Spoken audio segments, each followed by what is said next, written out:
Raj sir, ನಿಮಗೆ ಪ್ರಶ್ನೆ. ಈಗ ಈ ರೀತಿಯ ವಿವಾದವನ್ನ ನೀವು ಕೂಡ ಮೊದಲ ಬಾರಿಗೆ ಒಂದು ವೇದಿಕೆಯಲ್ಲಿ ನೋಡಿದಿರಿ ಅನ್ಕೊಳ್ತೀವಿ. ಸೊ ಹಾಗಾಗಿ ಪ್ರಜ್ವಲ್ ಅವರು ಮತ್ತೆ ನಿಮ್ಮ ಒಂದು ಕಾಂಬಿನೇಷನ್ ಅಂದಾಗ ಸೊ ಯಾವ ರೀತಿಯ ಮಾತುಕತೆ ಅವರ ಜೊತೆ ನಿಮ್ದಿತ್ತು? ಸೊ ಸಿನಿಮಾ ಮಾಡುವ ಹಂತದಲ್ಲಿ ಯಾವ ರೀತಿ ಒಂದು ಪ್ರೊಸೀಜರ್ ನಿಮ್ಗೆ ನೆನಪಾಗ್ತಿದೆ ಅನ್ನೋಂಥದ್ದು, ಮತ್ತೆ ಏನಾದ್ರು ಮನಸ್ತಾಪದ ಪರಿಸ್ಥಿತಿಗಳು ಕಾಣಿಸ್ತಾ ಅಂತ ಸರ್? ನನಗೆ ಅಂದರೆ ಇದರಲ್ಲಿ ನಾನೊಂದು ಕ್ಯಾಮಿಯೋ ಪ್ಲೇ ಮಾಡ್ತಾ ಇದ್ದೀನಿ, ಒಂದು ಇಂಪಾರ್ಟೆಂಟ್ ರೋಲ್. ಆ್ಯಂಡ್ ಇದರ ಪೋಸ್ಟರಿಂದ ಹಿಡಿದು ಇದರಲ್ಲಿರುವಂಥ ಟೈಟಲಿಂದ ಹಿಡಿದು ಎಲ್ಲದೂ ಕೂಡ ಅವ್ರ ಹೆಸರಲ್ಲಿರೋದು. ಆ್ಯಂಡ್ ನನಗೆ ಅದು ಗೊತ್ತಿತ್ತು ಕೂಡ. ಆ್ಯಂಡ್ ಈ ಸಿನಿಮಾ ಮಾಡಿದ್ಮೇಲೆ ಅಂದರೆ ನೀವು ಒಂದು ಆಗ ಪ್ರಶ್ನೆ ಕೇಳಿದ್ರೆ ಅಂದರೆ ನಾ ಬಂದಮೇಲೆ ಇರು ಸುಮಾರು ಸಾಯ್ತಾ ಅಂತ. ಆ್ಯಂಡ್ ನಾನು ಇವರ ಮೊದಲ ಚಾಯ್ಸ್ ಆಗಿರಲಿಲ್ಲ. ನನಗಿಂತ ದೊಡ್ಡ ನಟರು ಇವರ ಮೊದಲ ಚಾಯ್ಸ್ ಆಗಿತ್ತು. ಬಟ್ ಬೇರೆ ಬೇರೆ ಕಾರಣಗಳಿಂದ ಅವ್ರು ಆಗದೇ ಇದ್ದ ಕಾರಣಕ್ಕೆ ಕೊನೆಗೆ ನಾನು ಬಂದಿತ್ತು. ಹಾಗಾಗಿ ಆ ರೋಲ್ ಮೊದಲಿಂದ ಇತ್ತು. ಇಟ್ಸ್ ನಾಟ್ ದ್ಯಾಟ್ ಅದೊಂದು ಪಾತ್ರ, ಅದು ಬರವಣಿಗೆಯಲ್ಲೇ ಆ ಒಂದು ಪಾತ್ರ ಇದೆ. ನನಗೆ ಏನು ಸರ್, ನಾನು ಇಲ್ಲಿ ಕಾಂಪಿಟೇಷನ್ ಮಾಡೋಕ್ಕೆ ಬಂದಿಲ್ಲ ಸರ್, ಯಾರ ಜೊತೆನೂ ಕಾಂಪಿಟೇಷನ್ ಇಲ್ಲ. ನಾವು ಸಿನಿಮಾ ಮಾಡ್ತಾ ಇದ್ವಿ. ಆ್ಯಂಡ್ ನಾನು ಟೆಕ್ನಿಷಿಯನ್ ಫಸ್ಟು. ನನಗೂ ಗೊತ್ತು ಒಬ್ಬ ಮನುಷ್ಯ ಒಂದು ಸಿನಿಮಾ ಮಾಡೋದಕ್ಕೆ ಎಷ್ಟು ಶ್ರಮ ಪಡ್ತಾನೆ, ಎಷ್ಟು ಬದುಕುಗಳು ಅದರಲ್ಲಿ ಇನ್ವಾಲ್ವ್ ಆಗಿದೆ ಅಂತ. ನನ್ನ ಒಬ್ಬನ ಜೀವನ, ನಂದೇನೋ ಹೆಸರು, ನಂದೇನೋ ಕಾಂಪಿಟೇಷನ್ನು, ಇದರಲ್ಲಿ ನಾನು ಒಪ್ಪಿಗೆನೂ ಇಲ್ಲ, ಇದನ್ನು ನಾನು ಸಮ್ಮತಿನೂ ಕೊಡಲ್ಲ. ಇದು ನನಗೆ cinema is much bigger then me sir. ನನ್ನ ಹೆಸರು ಹಾಕಿಲ್ಲ, ನಂದು ಏನು ಹಾಕಿಲ್ಲ ಅಂದರೂ ಕೂಡ ಯಾರೂ ಬರಲ್ಲ ನನ್ನ ಕಡೆಯಿಂದ, ಗ್ಯಾರಂಟಿ. ಮುಂದಿನ ಸಿನಿಮಾಗಳಲ್ಲಿ ಗ್ಯಾರಂಟಿ ಯಾರೂ ಬರಲ್ಲ, ಯಾಕಂದರೆ ಸಿನಿಮಾ ದೊಡ್ಡದು, ನಾವು ಅದನ್ನು ಕಲ್ತವರು. I think it's very unfortunate that we are speaking about this. ಒಬ್ಬ ಕುಂದಾಪುರದಿಂದ 9ನೇ ಕ್ಲಾಸಲ್ಲಿ ಮನೆ ಬಿಟ್ಟು ಓಡ್ಬಂದು ಇವತ್ತೊಂದು ಇಷ್ಟು ದೊಡ್ಡ ಸಿನಿಮಾ ಮಾಡಿ, and we are speaking about ಅದರ ಕ್ವಾಲಿಟಿ. ನೋಡಿ ಸರ್, ಇಡೀ ಇಂಡಿಯಾ ನೋಡುವಂಥ ಒಂದು ಸಿನಿಮಾ ಮಾಡಿ ನಾವು ಮಾತಾಡ್ತಾ ಇರುವಂಥ ಇಶ್ಯೂ ಇದಾಗಿದೆ ಅನ್ನೋದಿದೆಯಲ್ವಾ? It's so sad. ಅವ್ರ ಹತ್ರ ಅವ್ರೇನಾದ್ರು ಸಿಟ್ಟಿಲ್ಲ ಅಂದರೆ ನಾನು ಒಂದ್ಸಲ ಕೂತ್ಕೊಂಡು ಅವ್ರ ಜೊತೆ ಮಾತಾಡಬೇಕು. ಅಂದರೆ ಮನುಷ್ಯರ ಥರ ಮಾತಾಡಿದ್ರೆ ಮಾತ್ರ. ಮನುಷ್ಯತ್ವ ಇಂಪಾರ್ಟೆಂಟ್. ಹಾಗೆ ಮಾತಾಡಿದ್ರೆ ನಾವು ಮಾತಾಡ್ಬೋದೋ ಏನೋ. ಯಾಕಂದರೆ this is so sad sir. ಏನು ಸರ್ ಕಾಂಪಿಟೇಷನು? ಯಾವ ಕಾಂಪಿಟೇಷನು ಹೇಳಿ? ನಂದೊಬ್ಬಂದ ಸಿನಿಮಾ ಸರ್. ಆ ಹುಡುಗಿರು ಮಾಡಿಲ್ವಾ? ಮಿತ್ರ ಸರ್ ಮಾಡಿಲ್ವಾ? ಹೆಂಗೆ ಕಾಣಿಸ್ತಾರೆ ಮಿತ್ರ ಸರ್? ಎಂಥ ಒಳ್ಳೆ ಕಲಾವಿದ. ಶ್ರೀಧರ್ ಸರ್ ಮಾಡಿಲ್ವಾ ಸರ್? ಅವ್ರು ಎಷ್ಟು ಜೀವನ ನೋಡಿದ್ದಾರೆ? ಏನು ಸರ್ ಅವ್ರಿಗಿಂತ ದೊಡ್ಡ ಕಲಾವಿದನ ಸರ್ ನಾನು? ಅವ್ರದ್ದು ಹೆಸರಿದೆಯಾ ಸರ್ ಪೋಸ್ಟ್ರಲ್ಲಿ? This is so unfortunate sir. This is ತುಂಬ ಜನ ಕೇಳ್ತೀವಲ್ವಾ, ಯಾಕೆ ನಮ್ಮ ಇಂಡಸ್ಟ್ರಿ ಉದ್ಧಾರ ಆಗಲ್ಲ ಅಂತ. ಒಂದು ಕಾರಣ ಇದು ಕೂಡ. ಯಾಕಂದ್ರೆ ನಾವು ಕೊಲಾಬರೇಷನಲ್ಲಿ ಇಲ್ಲ ಸರ್. ನನಗೆ ಈ ಸಿನಿಮಾದಲ್ಲಿ ಪ್ರಜ್ವಲ್ ದೇವರಾಜ್ಗೆ ದೊಡ್ಡ ಹೆಸರು ಬಂದರೆ ನಾನು ಬಹಳ ಖುಷಿ ಸರ್. ಕನ್ನಡಕ್ಕೆ ಇನ್ನೊಬ್ಬ ನಟ, ಮತ್ತೊಬ್ಬ ಇನ್ನೂ ದೊಡ್ಡ ಸ್ಟಾರ್ ಆಗಿ ಬೆಳೆದ. ಮಿತ್ರ ಸರ್ಗೆ ಏನಾದರೂ ಹೆಸರು ಬಂದರೆ I am so proud, I am so happy. ಯಾಕಂದರೆ ಆ ಕಲಾವಿದ ಡಿಸರ್ವ್ ಮಾಡ್ತಾನೆ. ಅವ್ರಂತ್ರ ಕಿತ್ಕೊಂಡು ನಾನು ಏನು ಸರ್ಗೆ ನನಗೆ ಈ ಸಿನಿಮಾದಲ್ಲಾಗಲಿ ಮುಂದೇನೂ ಹಿಂದೇನೂ ಮಾಡಿದ್ದೀನಿ. ನಾನು ಖಳನಾಯಕನಾಗೂ ಮಾಡಿದ್ದೀನಿ. ಅಲ್ಲೆಲ್ಲೂ ಕೂಡ ನನಗೆ ಕಟೌಟ್ ಹಾಕಿ ಅಂತ ಹೇಳಿಲ್ಲ. ಅಥವಾ ನಾನು ಸೂಪರಮ್ ಸೋ ಅಲ್ಲಿ ಕಾಮಿಡಿಯಾಗೂ ಮಾಡಿದ್ದೀನಿ. ಅಲ್ಲೆಲ್ಲೂ ಕೂಡ ನನ್ನ ಹೆಸರು ಪೋಸ್ಟರ್ ಬನ್ನಿ ಅಂತ ನಾನು ಕೇಳಿಲ್ಲ. ನನ್ನ ಜೀವನದಲ್ಲಿ ನಾನು ಅದನ್ನು ಮಾಡಲ್ಲ. ಮಾಡಿದ್ರೆ ಅವತ್ತು ನಾನು ಇಂಡಸ್ಟ್ರಿ ಬಿಡಬೇಕು ಅಂತ ನಾನು ಭಾವಿಸ್ತೀನಿ ಸರ್. ಗುರು ಸರ್, ಟ್ರೈಲರ್ ತುಂಬಾ ಚೆನ್ನಾಗಿ ಬಂದಿದೆ. ಮೊದಲಿಗೆ ಕಾಂಗ್ರೆಸ್ ಅದಕ್ಕೆ ಸೊ ಅದ್ಭುತವಾಗಿ. Thank you. ಫೈನಲಿ ಸರ್, ಈ ಮಧ್ಯದಲ್ಲಿ ರಾಜೇಶ್ ಶೆಟ್ಟರು ಒಂದು ತುಂಬಾ ಒಳ್ಳೆ ಪಾಯಿಂಟ್ ಹೇಳಿದ್ರು, ಕಲಾವಿದರ ಒಗ್ಗಟ್ಟು. ಈಗ ಗಲಾಟೆ ಆಗಕ್ಕೆ ಪ್ರಮುಖ ಕಾರಣ ಏನು ಅಂದ್ರೆ, ಈಗ ಅಭಿಮಾನಿಗಳಿಗೆ ಇದ್ರ ಬಗ್ಗೆ ಗಮನಕ್ಕಿರ್ಲಿಲ್ವಾ? ಪ್ರಜ್ವಲ್ ಅವ್ರಿಗೆ ಇದ್ರ ಬಗ್ಗೆ ಗಮನಕ್ಕಿತ್ತ? ಪ್ರಜ್ವಲ್ ಅವರು ಯಾಕೆ ಕಾರ್ಯಕ್ರಮಕ್ಕೆ ಬಂದಿಲ್ಲ ಅನ್ನುವಂಥದ್ದು ಸರ್. ನಿನ್ನೆ ರಾತ್ರಿವರೆಗೂ ಬರ್ತೀವಿ ಅಂತ ಹೇಳಿದ್ರು. ಅವರ ಅಭಿಮಾನಿಗಳು ಒಂದು 100 ಜನ ಬರ್ತಾರೆ ಅಂತಲೂ ಇನ್ಫಾರ್ಮ್ ಮಾಡಿದ್ರು. ಅವ್ರಗಳಿಗೆ ಪಾಸು ಅವ್ರುಗಳು ಬರೋದಕ್ಕೆ ವ್ಯವಸ್ಥೆನೂ ಆಗಿತ್ತು. ಆಮೇಲೆ ಇಲ್ಲಿ ಬಂದಿರೋರು ಅಭಿಮಾನಿಗಳು ಅಂತ ಯಾರ್ಯಾರು ಹೇಳ್ತಾ ಇದ್ದಾರಲ್ಲ, ಅವರೆಲ್ಲರೂ ನನಗೂ ಗೊತ್ತಿರೋ ಹುಡುಗರೆ, ನನ್ನ ಸ್ನೇಹಿತರೆ. ನಮ್ಮ ಅಭಿ ಅಂತ ಇಲ್ಲೊಬ್ಬ ಹುಡುಗ ಮಾತಾಡ್ತಿದ್ದಲ್ಲ, ಅವನು ಪ್ರಜ್ವಲ್ ಅವ್ರ ಅಸಿಸ್ಟೆಂಟು. ಅವ್ರದ್ದೊಂದು ಸಣ್ಣ ಡಬ್ಬಿಂಗ್ ಇಶ್ಯೂ ಒಂದಿತ್ತು. ಡಬ್ಬು ಅವ್ರ ವಾಯ್ಸು ಸೂಟ್ ಆಗತ್ತಾ ಆಗಲ್ವಾ? ಯಾಕಂದ್ರೆ ಮಂಗಳೂರು ತರದ ಭಾಷೆ ಆಗಿರೋದ್ರಿಂದ 100% ಸೂಟ್ ಆಗಬಹುದಾ ಆಗಲ್ವಾ? ಇನ್ನೂ ಸ್ಪೇಸ್ ಇದೆ, ಇನ್ನೂ ಡಬ್ಬಿಂಗ್ ಮಾಡಬೇಕು ನಾವು ಅಂತಾನೆ ಇದೀವಿ. ಇನ್ನು ನಮ್ಮ ಡಬ್ಬಿಂಗ್ ಸ್ಟುಡಿಯೋನ ಬ್ಲಾಕ್ ಮಾಡು ಇಟ್ಟಿದೀವಿ. ಇನ್ನು 24ಕ್ಕೆ ರಿಲೀಸ್ ಇರೋದ್ರಿಂದ ಒಂದ್ಸತಿ ಎಫರ್ಟ್ ಹಾಕ್ಬೋದು, ಚೆನ್ನಾಗಿ ಬಂದ್ರೆ ಅದನ್ನ ಇಟ್ಕೊಳ್ಳೋಣ ಅಂತ ಅನ್ನೋದು ಒಂದು ಥಾಟ್ ಇದೆ. ಆದ್ರೆ ಸಡನ್ ಆಗಿ ಈ ತರದ್ ಇವರೆಲ್ಲ ಗೊತ್ತಿರೋರೆ. ಆಮೇಲೆ ಇವ್ರು ಯಾರು ಬೇರೆಯವರಲ್ಲ, ಇವ್ರು ಯಾರು ನಮ್ಗೆ ಗೊತ್ತಿಲ್ಲದೆ ಇರೋರಲ್ಲ, ಎಲ್ಲಿಂದನೋ ಉದ್ಭವ ಆಗಿರೋರಲ್ಲ. ಗೊತ್ತಿರೋರನ್ನೇ ಈ ತರ ಬಂದು ಮಾಡೋದಕ್ಕೆ ಕಾರಣ ಏನು ಅಂತ ನಮ್ಗೆ ನಿಜವಾಗ್ಲೂ ಸರ್. ಈಗ ಸಿನಿಮಾ ನೀವು ಆರಂಭದಲ್ಲಿ ಒಂದು ರೀತಿ ಕ್ಲಾರಿಟಿ ಕೊಡೋ ಪ್ರಯತ್ನ ಮಾಡ್ತಾರೆ. ಅಂದ್ರೆ ಸಿನಿಮಾದವರ ವಿಚಾರ ಸೌಂಡ್ ಮಾಡಬಾರ್ದು, ಸಿನಿಮಾ ಸೌಂಡ್ ಮಾಡಬೇಕು ಅನ್ನೋದಕ್ಕೆ ಈ ಕನ್ನಡ ಸಿನಿಮಾ ಇಂಡಸ್ಟ್ರಿ ಈ ಪರಿಸ್ಥಿತಿಯಲ್ಲಿ ಈ ರೀತಿಯ ಗೊಂದಲ ಮತ್ತು ಗಲಾಟೆ ಈಗ ಚಿತ್ರತಂಡಕ್ಕೆ ಎಷ್ಟು ಜವಾಬ್ದಾರಿ ಆಗಿದೆ? ಯಾಕಂತಂದ್ರೆ ಅವರ ಅಭಿಮಾನಿಗಳೇ ಮಾಡ್ತಾ ಇರುವಂತದ್ದು, ಮತ್ತೆ ಕಾರ್ಯಕ್ರಮಕ್ಕೂ ಮುಂಚೆನೆ ಅವ್ರಿಗೆ ಗಮನಕ್ಕೆ ಇರ್ಲಿಲ್ವಾ, ಹೇಗೆ ಅನ್ನುವಂಥದ್ದು ಸರ್? ಅಲ್ಲ, ಖಂಡಿತವಾಗ್ಲೂ ಇರಲಿಲ್ಲ. ಯಾಕಂದ್ರೆ ಅವರೆಲ್ಲ ಫಂಕ್ಷನ್ ಅಟೆಂಡ್ ಮಾಡೋಕ್ಕೆ ಅಂತ ಬಂದವರು. ಅವರೆಲ್ಲರೂ ಈ ಟ್ರೈಲರ್ನ ಎಂಜಾಯ್ ಮಾಡಬೇಕು ಅಥವಾ ಈ ಥರದೊಂದು ಸಮಾರಂಭನ ಸೆಲೆಬ್ರೇಟ್ ಮಾಡಬೇಕು ಅಂತ ಬಂದವರು.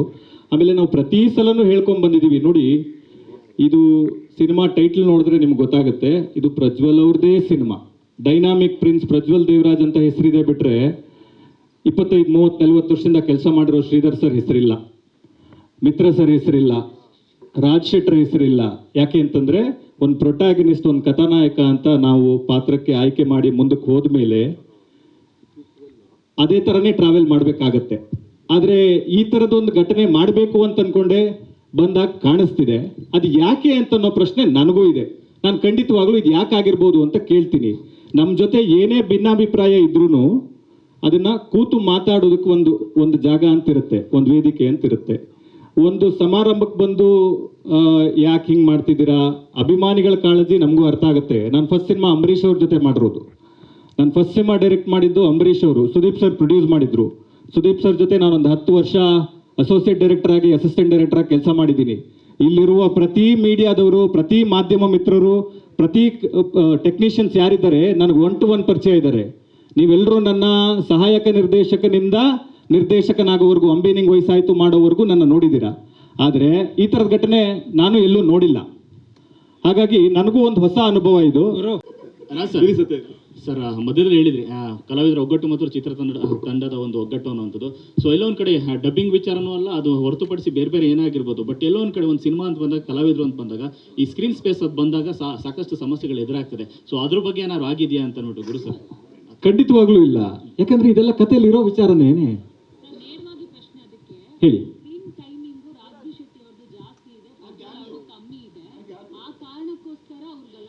ಖಂಡಿತವಾಗ್ಲೂ ಇಲ್ಲ, ಖಂಡಿತವಾಗ್ಲೂ ಇಲ್ಲ.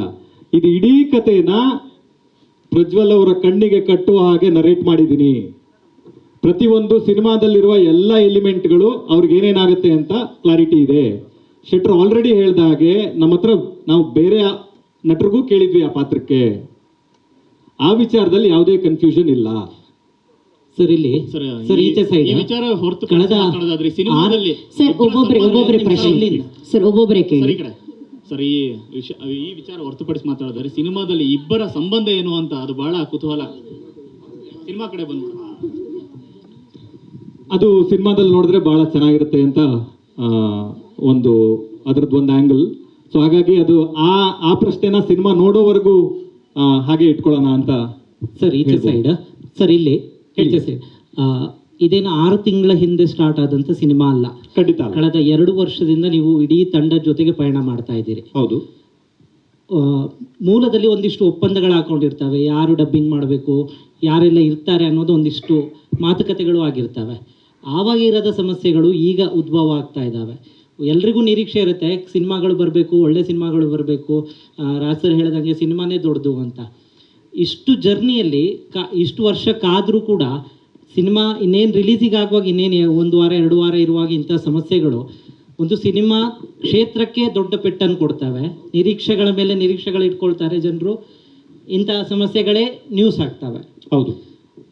ಆ ಒಪ್ಪಂದಗಳಲ್ಲಿ ನಿಮ್ಮ ಡಬ್ಬಿಂಗ್ ಇರುತ್ತೆ ಇಲ್ಲ ಅನ್ನೋದನ್ನು ಸ್ಪಷ್ಟವಾಗಿ ಹೇಳಿತ್ತಾ ಅಥವಾ ನೀವೇ ಡಬ್ಬಿಂಗ್ ಮಾಡೋದು ಅಂತ ಇತ್ತಾ?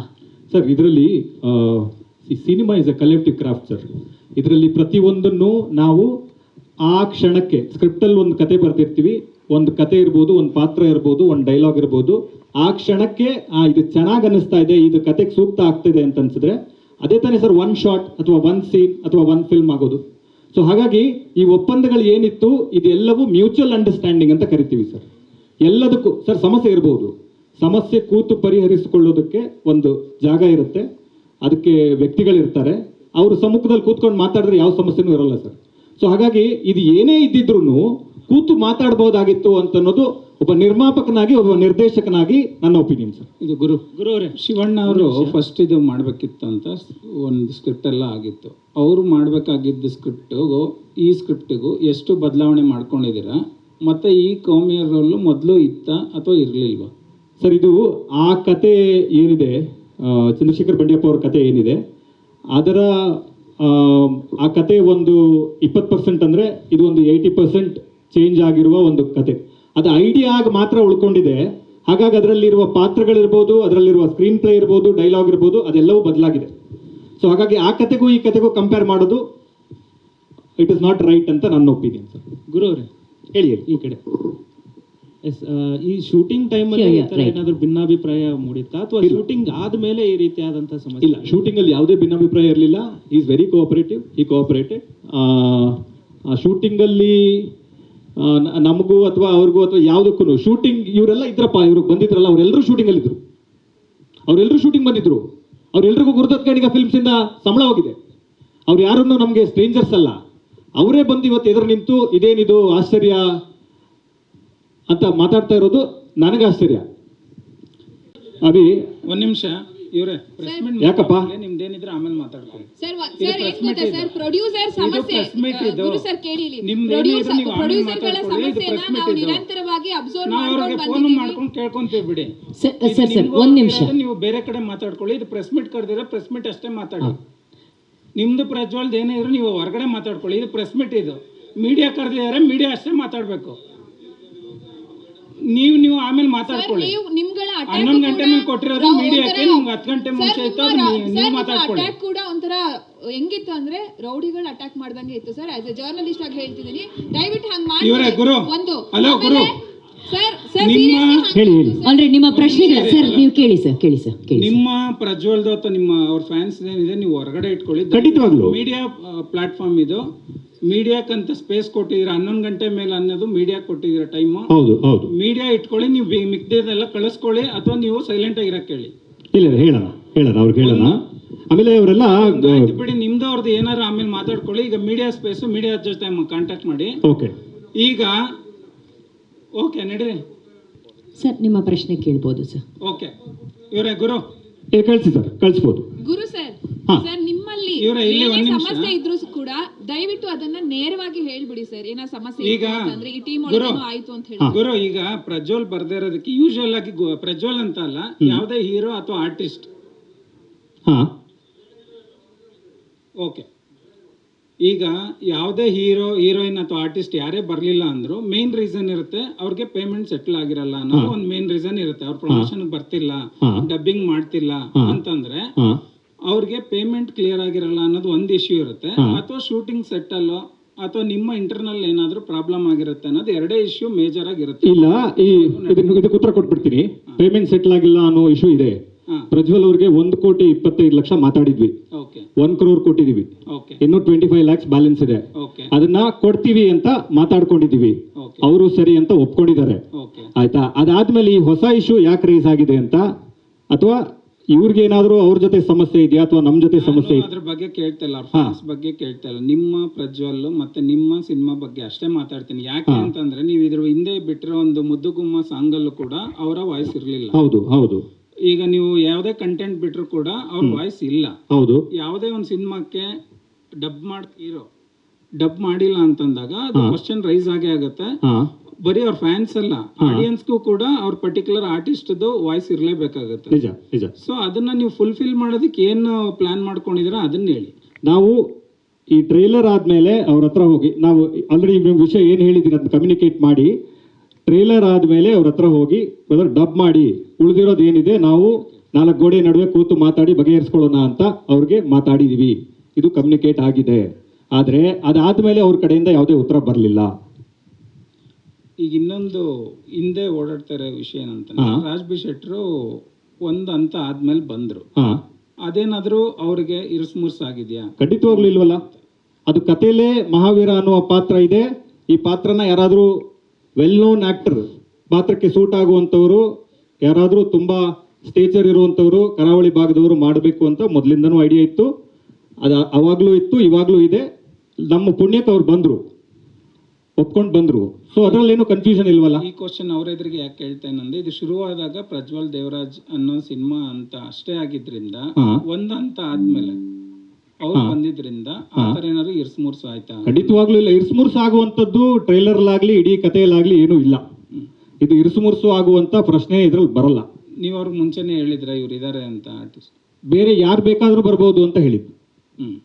ಯಾವ ದೊಡ್ಡ ಕಲಾವಿದರು ಬೇಕಾದರೂ ಈ ಪಾತ್ರನ ಮಾಡಬಹುದು ಅಂತ ಮುಂಚೆನೆ ಅವ್ರಿಗೆ ಅಪ್ಡೇಟ್ ಮಾಡಿದ್ವಿ. ಸರ್, ಈಗ ಡಬ್ಬಿಂಗ್ ವಿಚಾರವಾಗಿ ಗುರು ಸರ್, ಡಬ್ಬಿಂಗ್ ವಿಚಾರವಾಗಿ ಪ್ರಜ್ವಲ್ ಅವ್ರಿಗೆ ಈ ಸಿನಿಮಾ ಶುರುವಾದಾಗ ಏನಾದ್ರು ಮಾತುಕತೆ ಆಗಿತ್ತಾ, ಅಥವಾ ಈಗ ರಾಜ್ಬಿ ಶೆಟ್ಟಿ ಎಂಟರ್ ಆದ್ಮೇಲೆ ಈ ರೀತಿ ಸಮಸ್ಯೆ ಏನಾದ್ರು ಉದ್ಭವ ಆಯ್ತಾ? ಇಲ್ಲ, ಖಂಡಿತವಾಗ್ಲೂ ಸರ್, ನಿಮ್ಮ ಬಗ್ಗೆ ವಿವಾದ ಇಲ್ಲ, ಖಂಡಿತ ನಿಮ್ಮ ಬಗ್ಗೆ ನಮ್ಗೆ ಗೊತ್ತಿದೆ. ಆ ರೀತಿ ಅಲ್ಲ, ಅಂದ್ರೆ ಈಗ ಒಬ್ಬ ಆರ್ಟಿಸ್ಟ್ ಆಗಿ ಹೇಳ್ತಾರೆ. ಗುರು ಸರ್, ದಯವಿಟ್ಟು ಅದು ಕ್ಲಾರಿಟಿ ಹೇಳಿ. ಖಂಡಿತವಾಗ್ಲೂ ಇಲ್ಲ, ಯಾಕಂದ್ರೆ ಅವ್ರಿಗೆ ಮುಂಚಿತವಾಗ್ಲೂ ಗೊತ್ತಿತ್ತು. ಪ್ರಜ್ವಲ್ ಅವ್ರಿಗೆ ಬಹಳ ಕ್ಲಾರಿಟಿಯಾಗಿ ಹೇಳಿದ್ವಿ, ಈ ಪಾತ್ರನ ಯಾರಾದ್ರೂ ಒಂದು ಬಹಳ ಯೂನಿಕ್ ಸ್ಟೇಚರ್ ಇರೋರು ಮಾಡಬೇಕು, ಅವ್ರು ನೋಡಿದ್ರೆ ಕಂಬಳ ಪ್ರಪಂಚದವರು ಅಂತ ಅನ್ನಿಸ್ಬೇಕು, ಅವ್ರ ತರದವರೇ ಮಾಡಬೇಕು ಅಂತ ಮಾತಾಡಿದ್ವಿ. ಆಗ ಅದ್ರ ಬಗ್ಗೆ ಏನು ಕನ್ಫ್ಯೂಷನ್ ಇಲ್ಲ. ಮತ್ತೆ ಇವರು ಎಕ್ಸಾಕ್ಟ್ ಆಗಿ ಏನ್ ಸರ್ ಪ್ರಾಬ್ಲಮ್ ಆಗ್ತಾ ಇರೋದು ಅವ್ರಿಗೆ? ಈಗ ನೀವು ಕನ್ವೆ ಕೂಡ ಮಾಡಿದಿರಿ, ಸೊ ಡಬ್ಬಿಂಗ್ ಕೂಡ ಬೇರೆಯವ್ರನ್ನ ನಾನು ಕನ್ವೆ ಆಗೋರ್ನ ಮಾಡ್ತೀನಿ ಅಂತಾನು ಕೂಡ ಅವ್ರ ಗಮನಕ್ಕಿದೆ. ಸೊ ಹಾಗಾದ್ರೂ ಕೂಡ ಯಾಕೆ ಈ ರೀತಿ ಸಮಸ್ಯೆ? ಮತ್ತೆ ಈಗ ಈ ಇವೆಂಟ್ಗೂ ಮುಂಚೆ ಯಾವಾಗ ಮಾತಾಡಿದ್ರಿ, ಅವರಿಂದ ಏನ್ ಉತ್ತರ ಬಂತು? ಇಲ್ಲ, ಈ ಇವೆಂಟ್ ಮುಂಚೆ ಒಂದು ಹೆಚ್ಚು ಕಡಿಮೆ 1.5-2 ತಿಂಗಳಿಂದ ಅವ್ರನ್ನ ರೀಚ್ ಆಗಿ ಟ್ರೈ ಮಾಡ್ತಾ ಇದ್ವಿ. ಅವರು ಶೂಟಿಂಗ್ ಅಲ್ಲಿ ಇದ್ದಾರೆ, ಬ್ಯುಸಿ ಇದ್ದಾರೆ, ಸಿಗ್ತಾರೆ ಅಂತ ನಮಗೆ ಕಮ್ಯುನಿಕೇಟ್ ಆಗ್ತಾ ಇದೆ, ಆಯ್ತಾ. ಆದರೆ ನಾನು ಈ ಸಿನಿಮಾಗೆ ನಿರ್ದೇಶಕನೂ ಹೌದು, ನಿರ್ಮಾಪಕನೂ ಹೌದು. ಹಾಗಾಗಿ ನಾನು ನನ್ನ ಕೆಲಸಗಳಲ್ಲಿ ಬ್ಯುಸಿ ಇದ್ದೀನಿ. ಇದನ್ನು ಕಮ್ಯುನಿಕೇಟ್ ಮಾಡೋದಕ್ಕೆ ನನ್ನ ಟೀಮ್ ಇದೆ. ಅವ್ರು ಕಮ್ಯುನಿಕೇಟ್ ಮಾಡ್ತಾ ಇದ್ದಾರೆ, ಅವ್ರು ಬ್ಯುಸಿ ಇದ್ದಾರೆ, ಸಿಗ್ತಾರೆ, ಹೇಳ್ತಾರೆ ಅಂತ ಅವರ ಮ್ಯಾನೇಜರ್ ನಮಗೆ ಕಮ್ಯುನಿಕೇಟ್ ಮಾಡ್ತಾ ಇದ್ರು. ಆದರೆ ಈ ಸಮಸ್ಯೆ ನಿನ್ನೆ ರಾತ್ರಿವರೆಗೂ ಇರಲಿಲ್ಲ. ಓಕೆ, ಅಲ್ಲ, ಪ್ರಜ್ವಲ್ ಅವ್ರ ಜೊತೆಗೆ ನೀವು ನೇರವಾಗಿ ಮಾತಾಡಿದ್ದೀರಾ? ನಾನು ಮಾತಾಡಿ 1-2 ತಿಂಗಳಾಗಿರ್ಬೋದು. ಏನ್ ಕಾರಣ ಸರ್ ಅಲ್ಲಿಂದ ಇಷ್ಟು ಗ್ಯಾಪ್ ಆದ್ರೂ? ನನ್ನ ಎಲ್ಲಾ ಮೆಸೇಜ್ಗಳಿಗೂ ಎಲ್ಲಾ ಫೋನ್ಗಳಿಗೂ ಅವ್ರದ್ದು ರೆಸ್ಪಾಂಡ್ ಮಾಡ್ತಾ ಇಲ್ಲ. ಏನಾದ್ರೂ ಸಮಸ್ಯೆ ಇದ್ರೆ ಮಾತಾಡಿ ಅದನ್ನ ಸರಿ ಮಾಡ್ಕೊಳ್ಳೋಣ ಅಂತ ಬಹಳ ಸಾರಿ ಪ್ರಯತ್ನ ಪಟ್ಟಾಗ್ಲೂ ಅವರು ಫೋನ್ಗೆ ಸಿಗ್ತಾ ಇಲ್ಲ. ಆಗಿದೆ ಅನ್ಸುತ್ತೆ ಸರ್ ನಿಮ್ಗೆ ಇವತ್ತಿನ ಈ ಬೆಳವಣಿಗೆ ನೋಡಿದ್ರೆ ಉದ್ದೇಶ ಪೂರ್ವಕವಾಗಿ ಆಗಿದೆ ಅಂತ ಅನ್ಸ್ತಾ ಇದೆ? ಇರ್ಬೋದು. ಯಾಕೆ ಅಂತಂದ್ರೆ ಇವರೆಲ್ಲರೂ ಗೊತ್ತಿರೋರೆ, ಅವ್ರ ಜೊತೆಗಿರೋರೆ. ಬೆಳಿಗ್ಗೆ ಎದ್ರೆ ಅವ್ರ ಅಕ್ಕಪಕ್ಕ ಇರೋ ಹುಡುಗರೆ. ಆಮೇಲೆ ನನ್ಗೇನು ಇವ್ರು ಹೊಸಬರಲ್ಲ ಸರ್. ಇವ್ರ ಫಂಕ್ಷನ್ಗೆ ಬರ್ತೀವಿ, ಸಂಭ್ರಮ ಸೆಲೆಬ್ರೇಟ್ ಮಾಡೋಣ ಅಂತನೋ ಒಂದು ಆಂಗಲ್ ಅಲ್ಲಿ ಬಂದವರು ಸರ್. ಇದೇನು ಸರ್ ಇಲ್ಲಿ ಇಲ್ಲ ನೋಡಿದ್ರು, ಸಿನಿಮಾ ನೋಡಿದ್ರು. ಡಬ್ಬಿಂಗ್ ಮುಂಚೆ, ಪೋಸ್ಟ್ ಪ್ರೊಡಕ್ಷನ್ ಶುರು ಆಗಕ್ಕೆ ಮುಂಚೆ ಫುಲ್ ಫಿಲ್ಮ್ ನೋಡಿದ್ರು. ಹಿ like it. He said it will be the best film of my life. ನನ್ನ ಜೀವನದಲ್ಲಿ ಒಂದು ಅದ್ಭುತ ಕತೆ ಇದು, ನನ್ನ ಜೀವನದಲ್ಲಿ ಒಂದು ಲ್ಯಾಂಡ್ ಮಾರ್ಕ್ ಫಿಲ್ಮ್ ಆಗುತ್ತೆ ಗುರು, ಐ ಆಮ್ ಸೋ ಹ್ಯಾಪಿ ಅಂತ ನಮ್ಮ ಆಫೀಸಿಗೆ ಬಂದು ನಮ್ಮ ಹತ್ರ ಒಂದು ಬೆಳಗಿನ ಜಾವ 2 ಗಂಟೆವರೆಗೂ ನಮ್ಮ ಆಫೀಸಲ್ಲಿದ್ದರು, ಮಾತಾಡಿದ್ರು. Is basically very happy about the film. Sir ಈಚೆ ಸೈಡ್ ಸರ್ ಇಲ್ಲಿ ಸರ್ ಗುರು ಸರ್ ಇಲ್ಲಿ ಸಿನಿಮಾ ಡಿಲೇ ಆಗಕ್ಕೆ ಪ್ರಜ್ವಲ್ ಅವರೇ ಕಾರಣನ ಹೇಗೆ ಅಂತ? ಖಂಡಿತವಾಗ್ಲೂ ಇಲ್ಲ. ಯಾಕಂದ್ರೆ ಯಾವತ್ತೋ ಕರಾವಳಿ ಬರ್ಬೇಕಿತ್ತು, ಸಾಕಷ್ಟು ಬಾರಿ ರಿಲೀಸ್ ಡೇಟ್ ಅನೌನ್ಸ್ ಮಾಡ್ತೀನಿ ಅಂತಿದ್ರಿ. ಇಲ್ಲ, ರಿಲೀಸ್ ಡೇಟ್ ನಾವು ಫಸ್ಟ್ ಒಂದೇ ಅನೌನ್ಸ್ ಮಾಡಿದೀವಿ, ಅದೇ ಡೇಟ್ಗೆ ಸ್ಟಿಕ್ ಆನ್ ಆಗ್ತಾ ಇದೀವಿ. ಡಿಲೇ ಆಗೋದಕ್ಕೆ ಖಂಡಿತವಾಗ್ಲೂ ಅವ್ರ ಕಾರಣ ಅಲ್ಲ. ಡಿಲೇ ಆಗೋದಕ್ಕೆ 100 ಕಾರಣ ಇದೆ. ಅದೇನು ಅಂತಂದ್ರೆ, ಒಂದು ಈ ತರದ ಒಂದು ಬ್ಯಾಕ್ ಡ್ರಾಪ್ ಇರೋ ಫಿಲ್ಮ್, ಐ ಆಮ್ ಶೋರ್ ನಿಮ್ಗೆ ಟ್ರೇಲರ್ ನೋಡಿದಾಗ ನಿಮ್ಗೆ ಗೊತ್ತಾಗುತ್ತೆ. ಯಾಕೆ ಅಂತಂದ್ರೆ ಇದರಲ್ಲಿ 100 ಕೋಣಗಳಿದ್ದಾವೆ, ಕಂಬಳಗಳಿದ್ದಾವೆ, ಜನ ಇದ್ದಾರೆ. ಪ್ರತಿ ಫ್ರೇಮಲ್ಲೂ ಎಷ್ಟು ಎಫರ್ಟ್ ಇದೆ ಅಂತ ಐ ಆಮ್ ಶೋರ್ ನಿಮ್ಗೆಲ್ಲ ಕಾಣಿಸ್ತಿದೆ. ಅದರ ಮೇಕಿಂಗ್ ಪ್ರಾಸೆಸ್ ಟೈಮ್ ತಗೋತೇ ಹೊರತು ಪ್ರಜ್ವಲ್ ಅವ್ರು ಯಾವುದೇ ಕಾರಣಕ್ಕೂ ಟೈಮ್ ತಗೊಳ್ಳಿಲ್ಲ.